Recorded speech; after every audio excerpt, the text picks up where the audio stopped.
오늘은 선줄로 생각하지 말라, 선줄로 생각하지 말라라는 제목으로 같이 하나님의 말씀을 나누도록 하겠습니다. 여러분, 우리가 성경의 유익성이라고 말할 때는 우리가 성경을 보면서 하나님의 힘 주시는 말씀, 위로 주시는 말씀을 통해서 힘을 얻기도 하고 위로를 얻기도 합니다. 또 성경을 보면서 나의 연약함을 돌아보게 되기도 합니다. 왜냐하면 성경에는 이미 많은 사람들의 죄악들이 기록되어져 있기 때문입니다. 우리는 그 불순종의 기록들을 보면서 나는 하나님 앞에 바르게 살아가고 있는가 하는 것들을 하나님의 말씀을 통해서 돌아보고 또 새로운 믿음의 결단을 하고 하나님 앞에 이렇게 새로운 모습으로 나아갈 그런 기도도 하게 되는 것 같습니다. 아마 이런 그 겸손의 신앙이야말로 하나님께서 우리에게 원하는 그런 신앙의 모습이 아닌가 생각해 봅니다. 여러분, 그런데 우리가 이렇게 하나님 앞에 말씀을 통해서 나의 모습을 돌아보고 또 회개하고 믿음의 결단을 가지고 하나님 앞에 나아가야 하지만 때로는 내가 가진 복음 때문에, 내가 가진 교리 때문에 그 안에서 나를 교만하게 만드는 그런 그 교만의 죄에 빠지게 되는 그런 경우들이 생기는 때가 있어요. 여러분, 그 신학교를 처음 가면요, 참 내가 몰랐던 그 교리를 알게 되고 내가 몰랐던 신학을 알게 되면서 이 세상의 그 모든 이 성경의 지식과 교리는 내가 다 아는 것처럼 생각되는 때가 있어요. 참 교만한 때예요. 참 교만한 때. 여러분, 구원은 교리로 받는 게 아니죠. 구원은 예수 그리스도를 믿는 믿음으로 구원을 받는 거예요. 여러분, 물론 교리 정말 중요합니다. 정말 중요해요. 저도 교리를 굉장히 강조하는 사람 중에 한 사람이죠. 특별히 우리 합동교단의 신학적인 그런 교리를 굉장히 저는 이 개혁주의 신학, 이 신학을 굉장히 중요하게 여기는 사람 중에 한 사람이에요. 그런데 그렇다고 하더라도 그 교리가 나를 교만하게 만든다면 여러분, 그것은 차라리 모르는 것이 나은 거예요.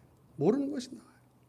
그리고 그 교리 때문에 내가 다른 사람들을 나보다 낮게 평가하고, 그리고 그 교리 때문에 나는 다른 사람보다 훌륭한 사람이라고 하는 교만에 빠져 있다면, 더 나아가서 그 교리 때문에 나 스스로 안심시키고 나를 나 스스로 위로한다면 여러분, 그것은 너무나도 위험한 지식의 함정에 빠지게 되는 것이에요.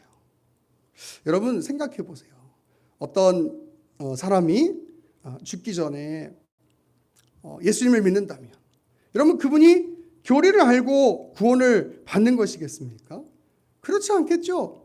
그분은 죽기 전에 내가 정말 진심으로 회개하고 진심으로 예수님을 구주로 고백했다면 여러분, 그분은 분명히 천국에 가셨을 거예요. 여러분, 교리가 중요한 게 아니에요. 교리는 우리가 신앙생활을 바르게 하는 데 있어서 그런 의미에 있어서 이게 중요한 것이겠지만, 중요한 건 뭐냐면 우리의 구원에 있어서는 내가 예수 그리스도를 주로 고백하는가 하는 것이 제일 가장 중요한 거라는 사실이죠. 여러분, 각 사람마다 지성의 차이가 있잖아요. 그죠? 그렇게 따지면 여러분, 신학대 교수들만 구원받는 거 아니겠습니까? 그죠? 우리가 어떤 신앙적인 의식을 가지고 신앙적인 인식을 가지고 하는 것은 매우 중요한 것이지만, 그러나 그것을 가짐으로 말미암아 내가 교만해진다면, 그리고 나를 나 스스로 안위하게 만든다면, 그리고 나 스스로 나를 하나님과 멀어지게 만든다면, 그렇다면 그 교리는 차라리 모르는 것이 나은 것이겠죠. 제가 오늘 말씀 서두에 왜 이런 이야기를 하는가 하면요, 당시 고린도 교회의 그 상황이 그랬다는 거예요. 여러분, 고린도 교회는요 복음을 가지고 있었어요. 그런데 그들은 그 복음 때문에 교만한 가운데 빠져 있었어요. 왜 그런가? 오늘 그 부분을 좀 살펴보고 싶은 건데요. 12절 보면 그래서 이렇게 얘기하는 거예요. 바울이 그런즉 선줄로 생각하는 자는 넘어질까 조심하라. 왜 바울이 고린도 교회 성도들에게 특별히 이렇게 말했는가 하면요, 그 고린도 교회 성도들은 우상 숭배, 그리고 그 우상 숭배로 말미암는 그 제사의 문제에 굉장히 심각한 오류에 빠져 있었기 때문이에요. 여러분, 우리 성도들은 제사에 참여하면 절대 안 됩니다.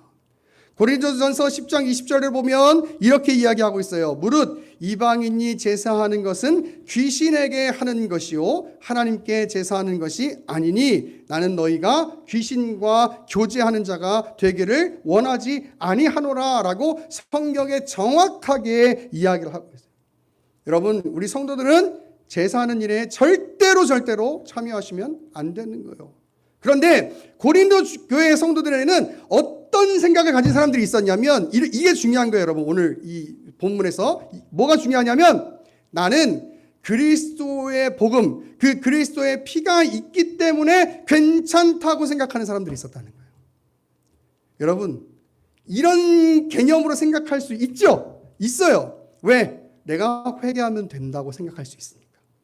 우리 예수 그리스도의 그 보혈의 피로 이미 십자가에서 나의 모든 죄를 사하셨다는 그 사실 때문에 괜찮다고 생각할 수 있어요. 여러분, 이게 바로 교리가 주는 함정이에요. 이것이 바로 지성이 주는 함정이에요. 여러분, 정말 괜찮습니까? 그리스도의 보혈의 공로가 있으니까 정말 괜찮은 겁니까? 이 바울이 고린도 교회 성도들이 이런 지성적 함정에 빠져 있었기 때문에 지금 이 얘기를 하고 있는 거예요. 선줄로 생각하는 자들은 넘어질까 조심해라. 제사해도 괜찮아. 왜? 내가 그리스도의 보혈이 있는데, 그 보혈의 피가 있는데. 여러분, 그러면 안 괜찮은 죄는 뭐가 있나요? 안 괜찮은 죄는 다 괜찮죠. 다 괜찮죠.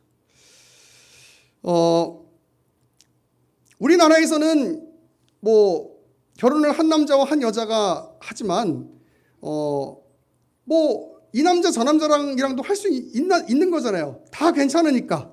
그죠? 왜? 우리는 일부 1처지만 일부 다처 혹은 1처 다부가 있는 그 부족들도 있잖아요. 이게 만약에 문화 차이라고 한다면, 여러분, 이게 문화 차이라고 한다면 괜찮은 거 아닙니까? 네. 그런 거 아니에요? 왜? 그리스도의 보혈이 있으니까 괜찮은 거 아니에요? 다 괜찮은 거 아닙니까, 여러분? 문화 차이라고 이야기한다면 여러분, 다 괜찮은 거 아닐까요? 사람들을 미워하고 시기하는 문제는 어떻습니까? 그리스도의 보혈의 피가 있으니까 괜찮습니까, 여러분? 그렇게 살아도 내가 그리스도의 피가 있으니까 다 괜찮은 걸까요? 여러분, 그리스도인으로서 가져야 할 의무와 책임은 어떻습니까? 내가 사람으로서 가져야 할 예의와 윤리적 책임은 어떻습니까? 그리스도의 보혈의 피가 있으니까 내가 할 수 있으면 해도 되고 하기 싫으면 안 해도 되는, 힘들면 안 해도 되는 그런 것이 바로 우리가 이야기하는 그리스도의 복음을 가진 사람들이 가지는 자유함, 양심입니까? 여러분, 그게 바로 다 괜찮다라고 이야기할 수 있는 바로 그 보혈의 공로를 가진 사람들의 이야기입니까? 여러분, 오늘 고린도 교회 성도들이 바로 그런 생각을 가지고 있었던 거예요. 제사해도 괜찮아. 왜? 그리스도의 보혈의 공로가 있으니까. 여러분, 어떻게 생각하세요? 만약에 그렇다면, 만약 괜찮지 않다고 생각한다면, 그러면 어디까지는 괜찮고 어디까지는 괜찮지 않은 겁니까, 여러분? 네. 도대체 그 기준은 어디까지일까요? 제가 여러분의 숙제를 드리겠습니다. 이 부분을 셀 모임 때 나누어 봤으면 좋겠습니다. 그냥 같이 오늘 말씀 이랬습니다 저랬습니다 얘기하고 끝나지 말고요. 이 부분을 셀 모임 때 나누었으면 좋겠습니다. 어디까지는 괜찮고 아마 이 얘기 하다 보면 셀 모임이 1시간 안에는 안 끝날 것 같습니다. 어디까지는 괜찮고 어디까지는 여러분 안 괜찮은 겁니까? 도대체. 저는 오늘 그 답을 내리지 않으려고 합니다. 고린도 교회 성도들은 지금 자기 복음이 있으니까 그리스도의 피가 있으니까 모든 것이 다 괜찮다고 생각했던 거예요. 바울이 지적하고 있는 건 이 얘기하고 있는 거예요. 그래 너희가 그렇게 괜찮다고 생각하고 있어? 근데 넘어질 수 있으니까 조심해 라고 이야기하고 있는 거예요. 넘어질 수 있으니까. 자, 그러면 그렇게 이야기하는 것이 바로 오늘 본문의 이야기인데 오늘 본문의 배경을 한번 여러분 잘 살펴볼게요. 보세요. 자, 오늘 본문은 출애굽기를 배경으로 하고 있어요. 잘 보세요. 자, 1절을 보면 구름 아래에 라고 하는 것은 이제 구름 기둥으로 인도함을 받는 것을 의미하는 것이고요. 바다 가운데로 지나간다라고 하는 것은 홍해 사건을 이야기하는 것이죠. 2절에 구름과 바다에서 세례를 받는다라고 하는 것은 하나님께서 이 구름 기둥과 홍해 사건을 통해서 이 초자연적인 사건을 통해서 구원하신 인도하신 그 사건들을 경험하고 하나님의 구원을 확신하게 됐다라고 하는 것을 세례로 표현하고 있는 것이에요. 3절에 신령한 음식이라고 하는 것은 출애굽 시대에 먹었던 뭘 의미할까요? 만나. 그렇죠. 만나. 신령한 음료라고 하는 것은 출애굽기 17장과 민수기 20장의 무리바 사건, 반석으로부터 물이 나왔던 그 무리바 사건을 의미하는 겁니다.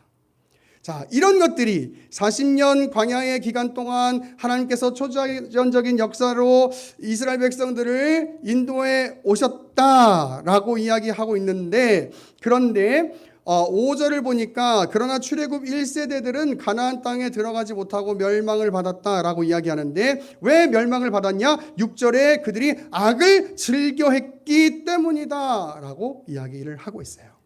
그러면 그들이 즐겨했던 악은 무엇인가? 7절에 이렇게 이야기합니다. 우상숭배, 출애굽기 32장의 금송아지 사건 이야기하는 거예요. 아시죠? 이스라엘 백성들이 금으로 송아지를 만들어 가지고 섬긴 사건.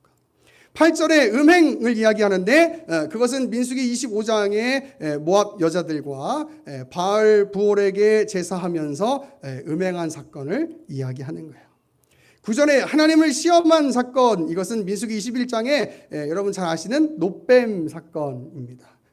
노뱀 사건. 10절은 하나님을 원망한 사건인데 이것은 민수기 16장의 고라자선의 반역 사건을 이야기하는 것이에요. 제가 이 사건을 지금 다 설명을 드릴 수는 없는데 중요한 것은 뭐냐면 11절에 이렇게 이야기해요. 이런 일들은 말세를 만난 우리를 깨우치기 위해서 기록되었다라고 이야기를 하고 있어요. 그러니까 너희가 복음이 있으니까 그리스도의 피가 있으니까 괜찮다고 생각하지 말라, 넘어질까 조심해라 라고 이야기하면서 우리가 참 많이 알고 있는 13절의 말씀이 나옵니다. 우리 13절 한번 같이 찾아볼까요? 13절. 우리 같이 한번 읽어봤으면 좋겠습니다. 오늘 본문 10장 13절 같이 읽어볼게요. 시작. 사람이 감당할 시험 밖에는 너희가 당한 것이 없나니 오직 하나님이 미부사 너희가 감당하지 못할 시험 당함을 허락하시지 아니하시고 시험 당할 즈음에 또한 피할 길을 내사 너희로 능히 감당하게 하시느니라. 아멘.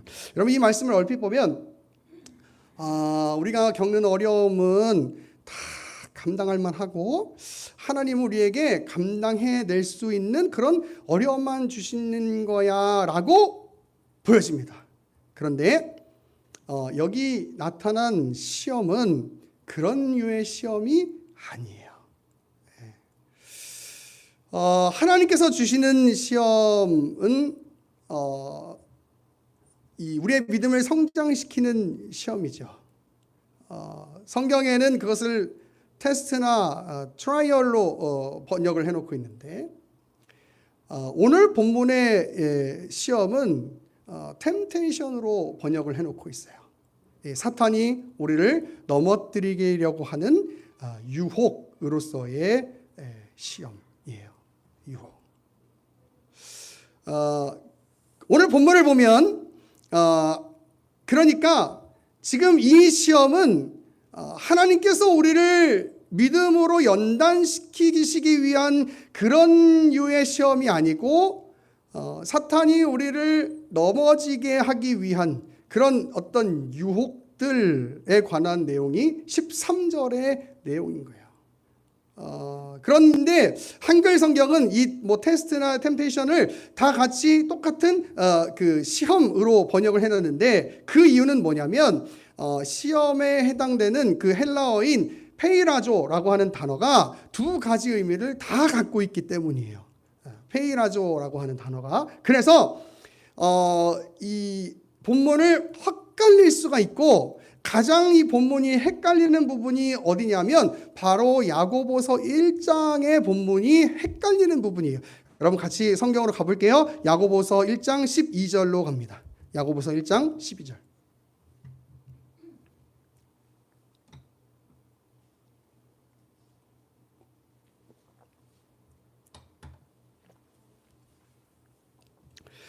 (12절부터) (14절까지) 제가 읽어보도록 하겠습니다.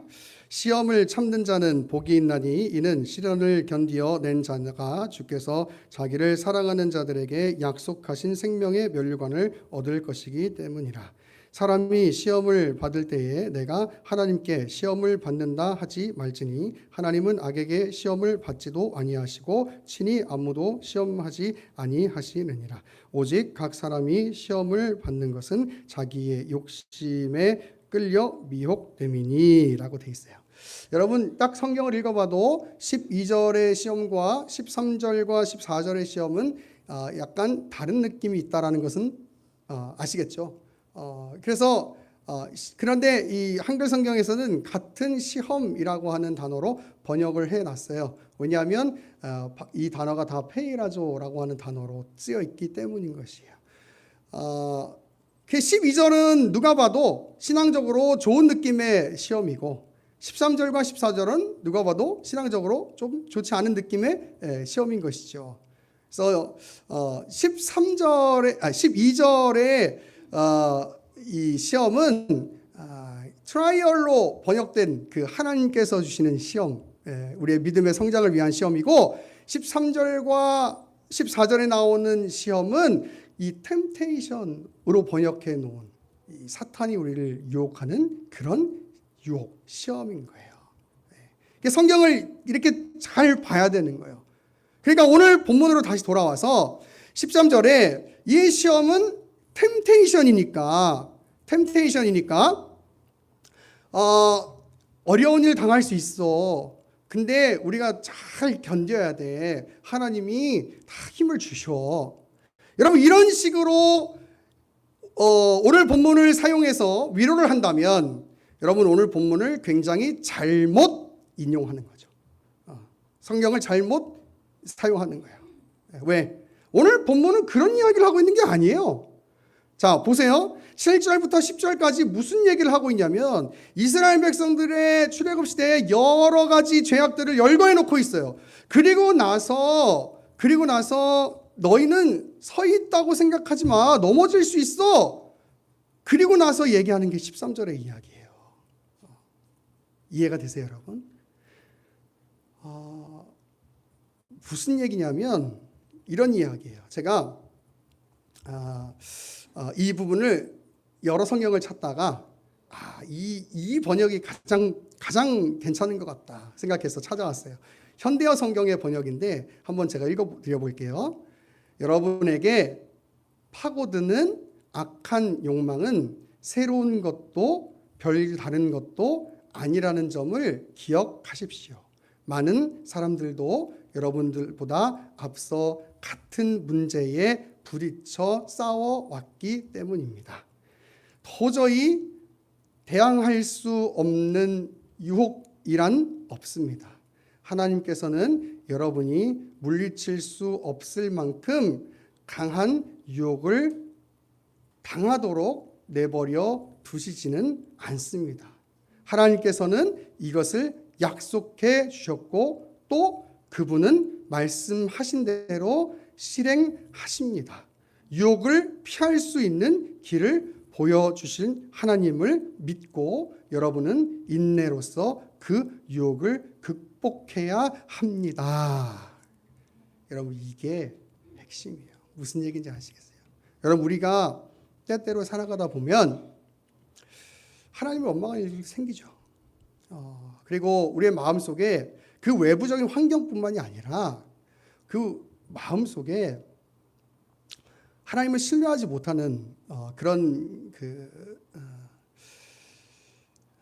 뭐랄까요, 우리의 믿음 없는 모습들이 자꾸 생기게 돼요.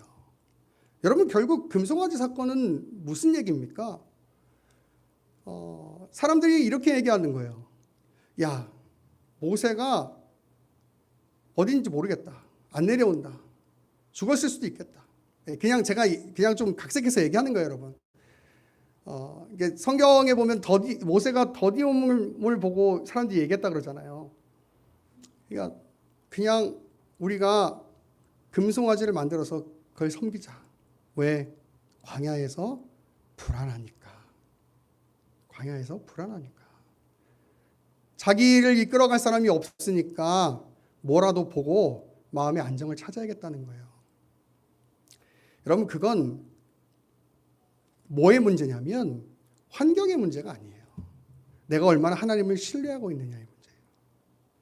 여러분, 여러 가지 유혹이 올 수 있어요. 그런데 그런 가운데서 지금 중요한 개념은 뭐냐면 내가 얼마나 하나님을 신뢰하고 그 유혹과 싸워가고 있는가 하는 문제예요. 여러분, 사탄은 계속해서 우리를 하나님과 멀어지게 만들고 우리의 신앙을 무너지게 만들려고 작업을 계속 하고 있어요. 그건 환경적인 것뿐만이 아니라 여러 요인들, 여러 그 방법들을 통해서, 요소들을 통해서 계속해서 작업들을 하고 있다고요. 그런데 그 가운데서 믿음으로 하나님을 신뢰하고 하나님을 붙들고 나아가는 사람들은 그 유혹에 빠지지 않고 살아갈 수 있지만, 그러나 그 유혹에 넘어가는 사람들은 결국 금송아지를 만들고 음행을 하게 되며 하나님을 시험하게 되고 하나님을 원망하게 된다라고 지금 성경이 이야기를 하고 있는 거예요. 여러분, 이게 중요한 거예요, 여러분. 이게 중요한 거예요.